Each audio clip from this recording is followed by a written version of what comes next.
Franklin's Blanket by Paulette Bourgeois and Brenda Clark. Franklin could slide down a river bank all by himself. He could count by twos and tie his shoes. He could even sleep alone as long as he had a good night story, a good night hug, a glass of water, a nightlight, and his blue blanket. In the beginning, the blanket was big and soft and edged in satin. But with all the snuggling and cuddling, it now had holes in the middle and tatters along the edges. Every year, as Franklin got bigger, his blue blanket got smaller. Franklin usually kept his blanket folded in his top drawer. One night it wasn't there.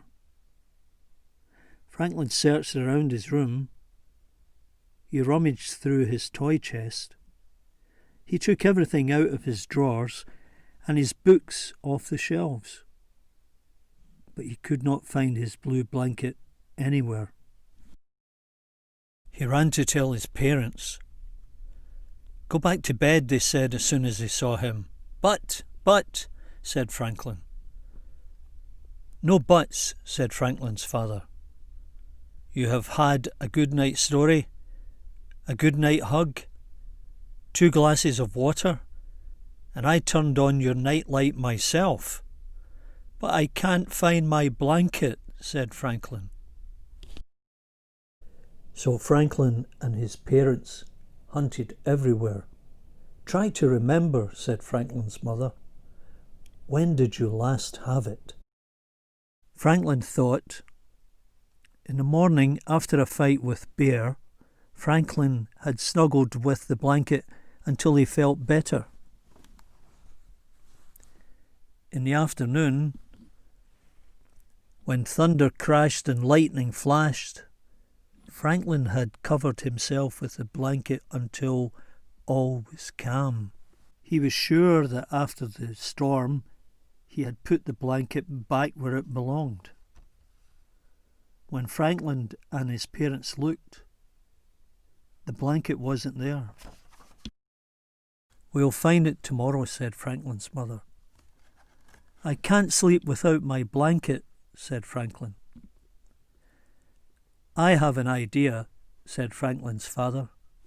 He left the room and came back with an old yellow blanket. "What's that?" asked Franklin. "It was mine," said Franklin's father. "Maybe it will make you feel better." Franklin tried to snuggle the old yellow blanket, but it wasn't the same. He missed his own blanket terribly, and it took Franklin a long, long time to fall asleep. The next morning, Franklin began a search for his blanket. He went to Bear's house first. He looked so glum that Bear asked, "What's wrong, Franklin?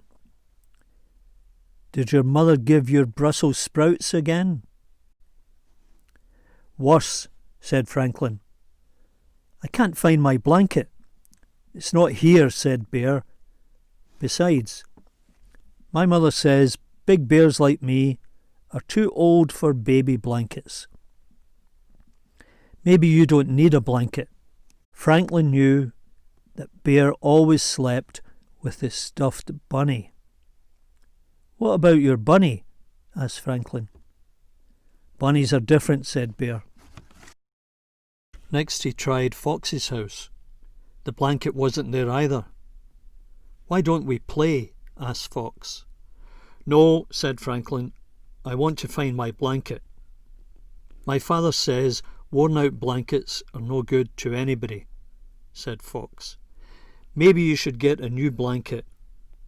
"I did." "I like my old blanket," said Franklin. Then Franklin went to Beaver's house.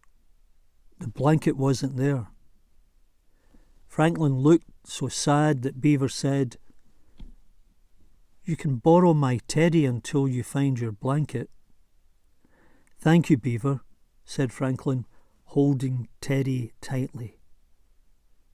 That night, when Franklin went to bed, he had his father's yellow blanket and Beaver's teddy. But it wasn't the same as sleeping with his own blue blanket. At breakfast, Franklin's father sniffed and pinched his nose. "Do you smell something odd?" he asked. "A sort of musty, old sock smell." Franklin and his mother sniffed too. Then Franklin remembered. "I think I know what smells," he said. Franklin reached under his chair and pulled out his blue blanket. Plop!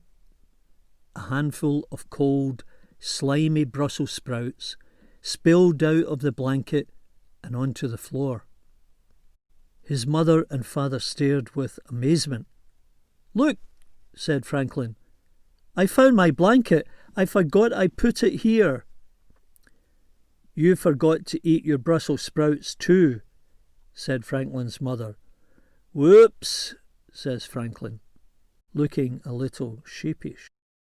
"Cold Brussels sprouts sure do stink," said Franklin's father. "All Brussels sprouts stink," said Franklin. Franklin's mother smiled. "I used to hate cabbage," she said. "Now that's a stinky vegetable." "Asparagus," said Franklin's father. "That's even stinkier than Brussels sprouts and cabbage mixed together." "Broccoli," shouted Franklin. Then he stopped. He liked broccoli. "It stinks, but I wouldn't hide broccoli," he said. "That's good news," said his father. Franklin helped to tidy the mess. Then Franklin picked up his blanket. "I don't care that you are old and full of holes," he said, "but you sure do need a bath." That night, before his good-night story, his good-night hug, and a glass of water, Franklin put his father's yellow blanket back where it belonged.